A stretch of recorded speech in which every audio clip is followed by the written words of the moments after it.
What do we need to consider when we think about the possibility of casinos? Whether you already have casinos in your state or whether you live here in Virginia, where I am, and the General Assembly is considering the authorization of either casinos or referendums in local areas that would authorize casinos. What should we consider?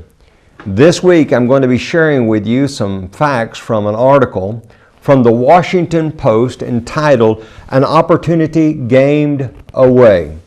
And it's in the Washington Post. It was published July 11, 2015. And I want to talk about today the fact that there's much shame associated with such activities.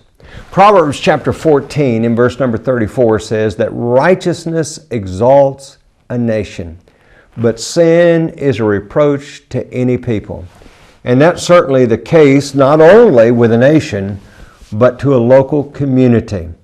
And there are many communities that have established laws that enabled casinos to be opened in their areas, and now they realize they wish they hadn't. Now I know that there are stories that can be pointed to where people say, boy, this has been a great success.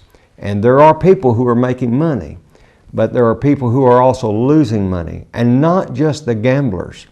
Sometimes those who own real estate around the casinos are losing money.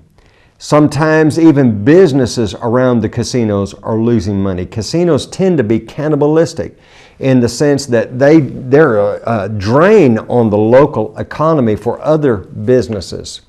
Well, in this article, this is about the casinos in Tunica, Mississippi.